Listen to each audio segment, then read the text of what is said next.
अब कुरा आउँछ स्कलरसिप कसरी लिने त अथवा स्कलरसिपको सेलेक्सन कसरी हुन्छ, कहाँबाट स्कलरसिपहरू चाहिँ एक्वायर गर्ने भन्ने कुरामा के छ भने, तपाईँले जुन प्रोफेसरसँग त्यसरी रिच आउट गर्दै हुनुहुन्छ, त्यो प्रोफेसरले यस भन्नुको अर्थ he or she might have some funding for you. It's not always the case, maximum केसमा त्यस्तो हुन्छ। कुनै कुनै केसमा प्रोफेसरहरूसँग फन्डिङ नहुने कन्डिसन पनि हुनसक्छ। त्यो केसमा प्रोफेसरले नै तपाईँलाई रिप्लाई इमेलमै भनिदिया हुन्छ कि मसँग फन्डिङ छैन, तर पनि म पिएचडी स्टुडेन्टको रूपमा लिन चाहिँ रेडी छु। If you can get scholarship from university अथवा अदर सोर्सेस भनेर भन्न सक्छन् प्रोफेसरहरूले। त्यो केसमा के हुन्छ भने तपाईँको प्रोफेसर फाइनलाइज भयो। अब कलेजमा फर्मल एप्लिकेसन हालेर त्यो एप्लिकेसनको प्रोसेसमा I also want to apply for scholarship भन्ने अप्सन हुन्छ।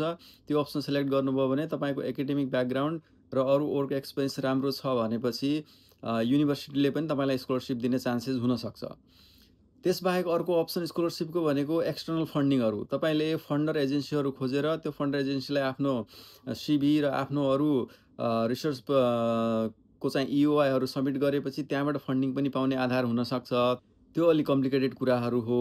त्यसकारणले स्कलरसिप भनेको मेनली दुईवटा तरिकाले एक्वायर गर्न सकिन्छ। एउटा चाहिँ जुन रिसर्चर अथवा प्रोफेसरलाई तपाईँले इमेल गर्दै हुनुहुन्छ, त्यो प्रोफेसरसँग नै फन्डिङ छ भने त्यो एउटा स्कलरसिपको सम्भावना भयो। अर्को स्कलरसिपको सम्भावना भनेको युनिभर्सिटीहरूसँग पनि सर्टेन कोटा हुन्छ। त्यो कोटा अन्तर्गत चाहिँ युनिभर्सिटीले तपाईँलाई स्कलरसिप दिने, त्यसरी स्कलरसिप एक्वायर गर्न सकिन्छ। अब यसरी यी कुराहरू फाइनलाइज भइसकेपछि मात्रै तपाईँले तपाईँको इनरोलमेन्ट प्रोसेस, त्यसपछि चाहिँ तपाईँलाई पिटिईको रिजल्ट पनि चाहिने, अनि त्यसपछि ओभरसिज स्टुडेन्ट हेल्थ कभरहरू लिनुपर्ने अनेक कुराहरू हुन्छ। त्यो चाहिँ त्यसपछि मात्रै आउँछ।